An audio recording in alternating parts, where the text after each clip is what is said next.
A motion by Mrs. Andrews, seconded by Dr. Robinson. All in favor? Opposed? Motion carries. Mrs. Whitfield, you still there? 6-0. We need... No, I'm here. I'm here, Mr. Barbieri. I would also like to adjourn. I'm sorry, Mrs. Whitfield, I don't understand what you said. I said I'm still here. I would also like to adjourn. Thank you. Okay. We'll call the meeting, the special meeting of the school board to order at 6:56 p.m. Would Mrs. Bass take the roll, please? District 1, Barbara McQuinn. Here. District 2, Alexandria Ayala. Ms. Ayala asked if she could be excused, and she left the meeting about 10 till 6.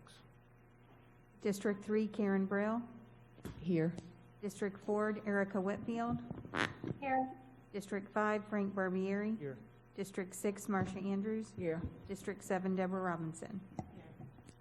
And our superintendent and other staff that were here for the workshop are still here with us. Board members, we have 1, 2, 3, 4, 5, 6, 7 sets of minutes on the agenda for approval. We have a motion. Motion by Dr. Robinson, seconded by Ms. McQuinn. Any discussion? All in favor? Opposed? Motion carries 6-0. One item has been added to the agenda, P1. Good cause exists to add this item so employees can begin in their new positions as soon as possible. Superintendent, are you withdrawing anything? Mr. Chairman, I'm not withdrawing anything at this time. Board Clerk, have any items been pulled so far? No. Board members, you wish to pull any other items? Any items? All right. We need a motion to approve the agenda. Motion by Mrs. Andrews, seconded by Vice Chairwoman Brill. Any discussion? All in favor? Opposed? Motion carries 6-0. Are there any disclosures or abstentions? Seeing none, Superintendent, comments? Yes, sir. I'm happy to share with you that encouraging progress is being made. As we speak, the expanding vaccine eligibility to include school district employees of all ages, providing that they receive their vaccines at a pharmacy such as CVS that is involved in the federal retail pharmacy program. President Biden announced a directive that instructs all states to prioritize school staff and child care workers for COVID-19 vaccinations. The president is challenging states to get teachers, school staff, and workers in child care programs their first shot by the end of March. Developments are evolving quickly. This week, Governor DeSantis signed an executive order prioritizing school district employees who are 50 or older. That group is now eligible to receive the immunization at all vaccination sites. The president's directive again now includes district employees of all ages, providing they receive their vaccines at a pharmacy involved in the federal program. All of this information and links to vaccination sites can be found at palmbeachschools.org/COVID vaccine. I'd also like to update you on several recognitions taking place this month. In March, yesterday, district schools took part in a Read Across America Day. This annual event, launched in 1998 by the National Education Association, is a celebration of literacy.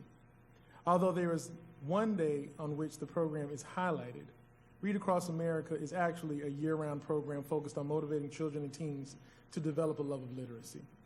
Meanwhile, this Friday is Maintenance Worker Appreciation Day. We need to really celebrate this. Our campuses and ancillary buildings could not function without the dedicated efforts of our hundreds of maintenance workers throughout the district. These are the people who do everything from maintaining our grounds to repairing our HVAC, plumbing, and electrical systems. They keep our kitchens running, they support school security, and so much more. They are truly behind-the-scenes heroes. And I also would like to say publicly that this group of men and women have been working since we closed schools back in March nonstop. And so again, let's truly celebrate them.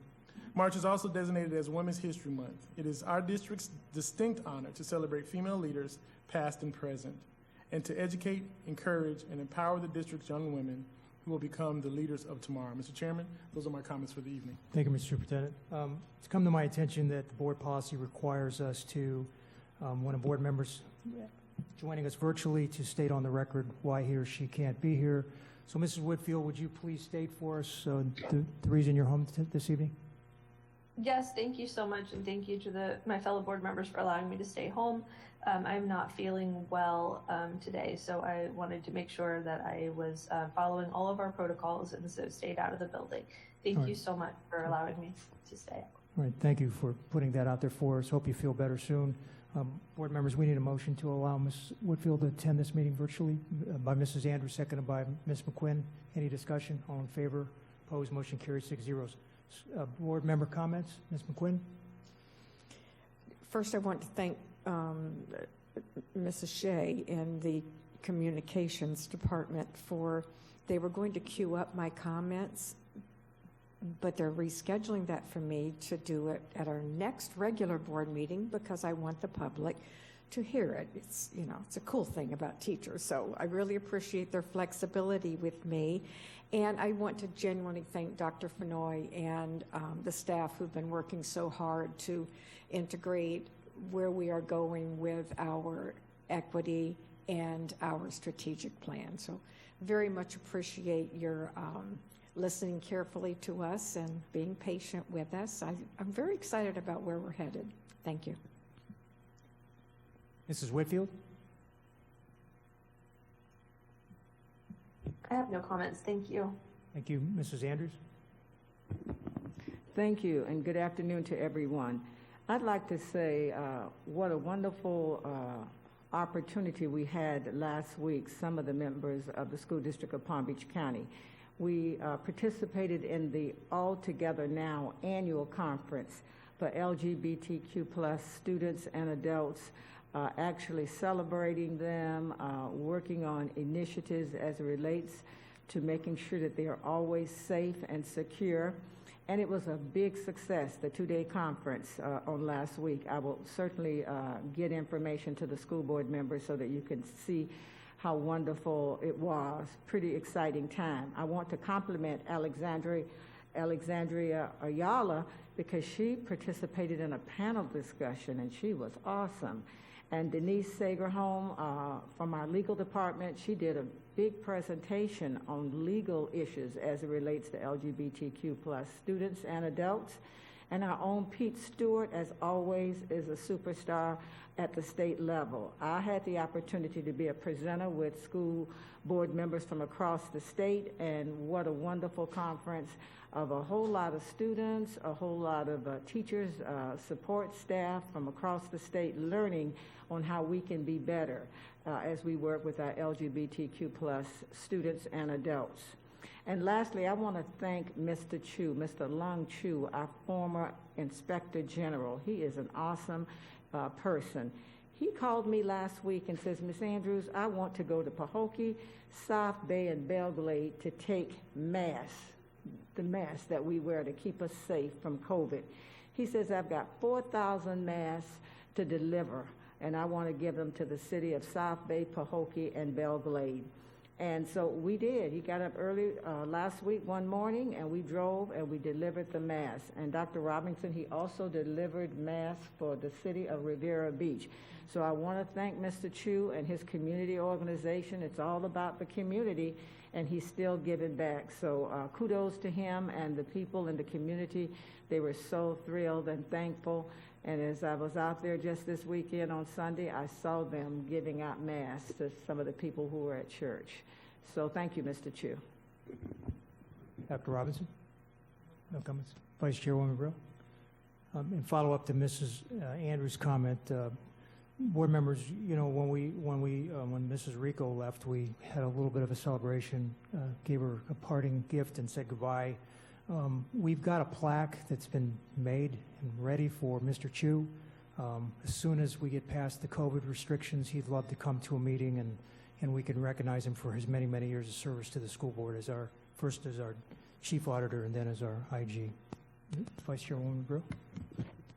Thank you, and I wasn't going to make any comments, but I don't think anybody has acknowledged that today is Mr. Barbieri's birthday. So we need to wish Mr. Barbieri a happy birthday. Thank you. No problem spending my birthday at a school board meeting is a event I'll fondly remember forever. I think. I believe it's also, where's the other one? On the 11th. Miss Ayala, so we'll have to catch her next. Her birthday's coming up too. And next week we have 2 more board members. So there's a lot of us who were born in March.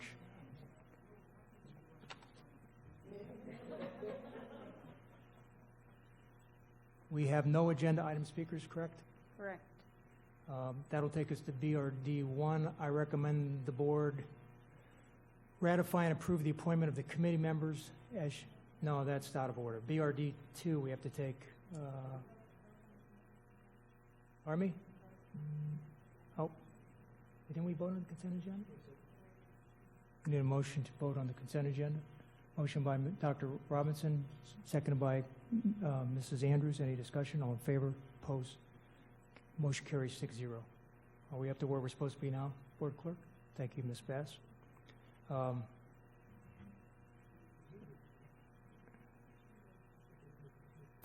ERD? Yep, no, P1. I recommend the board approve the personnel agenda as submitted.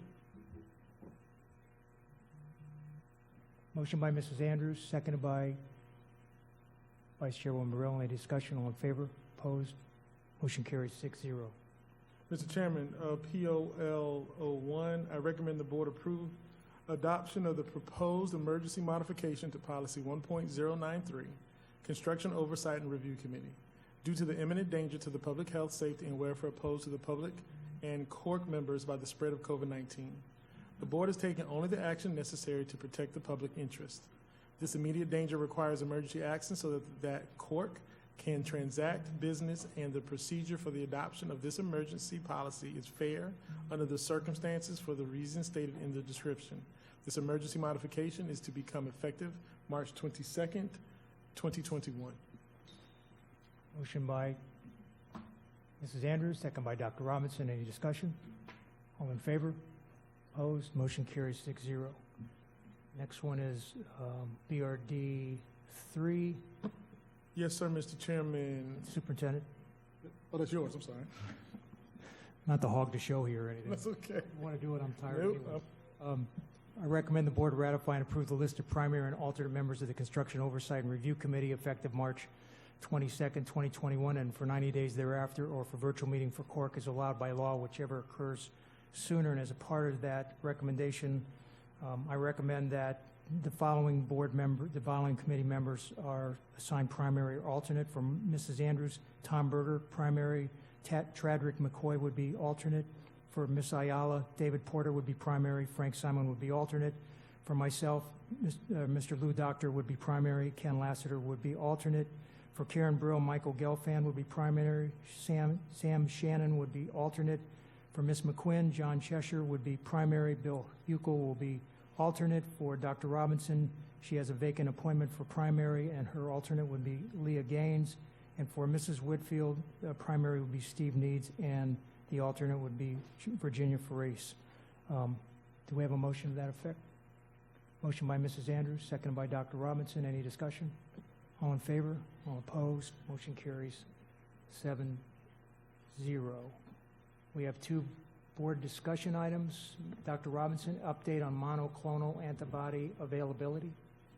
Thank you. So you may recall at the last board meeting, I had a bit of a tirade about the maldistribution of monoclonal antibody, which is a treatment for mild to moderate symptomatic COVID. And I essentially challenged our medical insurance provider to ensure that our employees and their families were able to access this life-saving treatment. So I know that Mr. Burke has sent us a couple of emails about it, but I just wanted to acknowledge publicly, because it seems to me to be pretty rare that people respond to what I think is a common sense cry, right? So when I have conversations with Mary McNicholas, and who represented her team in our conversations, I had 4 asks. One was that they would reach out to all the hospitals in Palm Beach County, who I understand are all in their network, and ask them why they don't carry it and will they carry it. 2, and that's still to be done. 2 was to provide education to all the physicians in their network, because I'm really embarrassed to say I hear stories too frequently about physicians who say inaccurate things about monoclonal antibody, like you're not sick enough, right? And so that I've given suggestions on how to carry that out, so that is in the works. 3, the education of our employees and their families regarding this. And we came up with the idea of not only providing literature that talks about COVID, the vaccine, the monoclonal, and all that, but also to have a magnet that could be placed on the refrigerator that essentially says, and I got a picture of it, but I don't remember exactly what it says, but basically, if you test positive, call this number. Call Nurse Gail, right? Because I'm pretty certain if I was to test positive, I'm not going to find that piece of paper they mailed to me, but I would see the magnet on the refrigerator. So that's been drafted and should be available in the near future. But most importantly, and I really just had to give them kudos for this, because I was fighting to try to make sure that our employees and families could go to hospitals or infusion centers and get monoclonal antibody. And how about they did me one better, right? So they have made arrangements so that if one of our employees or family members test positive and they call the number on the magnet, talk to Nurse Gail would make arrangements for them to receive home infusion of the monoclonal antibody. So I just had to acknowledge that publicly, because it just seems to me in these systems and bureaucracies, there's so much trouble with people understanding the problem and working to solve the problem that when it happens, I have to shout it out, right? And so I've taken that, and I've had meetings like with Palm Beach County Caucus of Black Elected Officials and said each of you needs to go to your respective body because United is responding. What about your insurer? And so, because it should not be just our employees, but I just have to really praise United, and specifically Mary McNicholas for leading her team into this great work. So thank you. Mrs. Andrews? And Dr. Robinson, I want to thank you for bringing it up. And it was interesting, at the last meeting, I was walking out to my car, and Mike Burke said to me, "We're going to get right on this, Miss Andrews, and make a difference." And, we've learned so much through the email. Thank you, Mike, for sending it to us. And as I hear Dr. Robinson talk about United Healthcare, I want to personally thank them, because they're making a difference in saving the lives of our employees, and we really appreciate them taking the lead in getting this done. But thank you, Dr. Robinson, for bringing it to our attention. Yes, thanks, Doc. The next board discussion item is Mrs. Whitfield, Board Advisory Committees and Quorums. Mrs. Whitfield? Thank you so much. I'm just responding to Ms. Bernard's memo that she sent out about the possibility of expanding the ability for our other advisory committees to meet. I feel like, these people are amazing that they volunteer and serve us, and anything that we can do as a board to facilitate this work, I really rely on their opinions and really enjoy hearing how they take in all of our information, and with their expertise respond back to us and share with us on how best to do our job. So I'm hopeful that as a board we can support having the legal team look at every possible way to make sure that these people can come back and continue to their volunteer work that I think is so vital to the work of the district. Any other comments? All right, we need a motion to adjourn. Ms. General Counsel, do you want to address Mrs. Whitfield? I know you've been looking at that at the request of the board. Do you want to address her comments? Sure. I know that there is a chart that we attached to the memo that Mrs. Whitfield referenced. And if you look at the last column of the chart, which talks about possible changes, you'll see on there some thoughts and ideas with respect to the different committees that exist. But those ideas don't really extend beyond, what's available in the situation with the core committee, which is the possibility of having alternates and primaries. And so you'll see the breakdown, you'll see how many members you have on each one of these committees, and you'll see what the breakdown would be if you were to have alternates and primaries. But it definitely would require more of a discussion with the board of looking at each one of these committees and making a determination from there what, if any, changes you would want to make. Do you know if any of the committees are having the same issues as Cork with respect to being able to meet because of quorum requirements? Yes, that's also on the chart. And if you want, I can run through each one of them. I mean, they've responded as to whether or not they've been able to meet. There are 2 committees that have been able to meet, would love to have virtual meetings if they were available, but they've been meeting. These 2 committees have, and they've been making quorum. So, the question as to whether you would need to make a change with respect to those committees, probably not. But other than the 2, the other listed committees have not been able to meet. All right, so do you want to bring some recommendations to us on what we should do with respect to those other committees, if anything? Do we need to increase the number of members so that they can have alternates? And those recommendations are in the final column, so it's just a matter of going through each one of them. I should have read that memo before the meeting. Sorry. It's fine. It's fine. The recommendations, though, just to draw your attention to it, are in the final column, and it's just a matter of going through each one and making a determination as to whether you want to implement the same sort of setup that's been implemented for Cork. All right, so we'll take a look at that and see if we can put something on for board discussion for the next meeting as to specifics on which committees, we could do something with based on what the General Counsel's Office has given us. All right, we need a motion to adjourn this special meeting. Motion by Dr. Robinson, seconded by Mrs. Andrews. Any discussion? All in favor? Opposed? Motion carries 6-0. Mr. Superintendent, we are not through.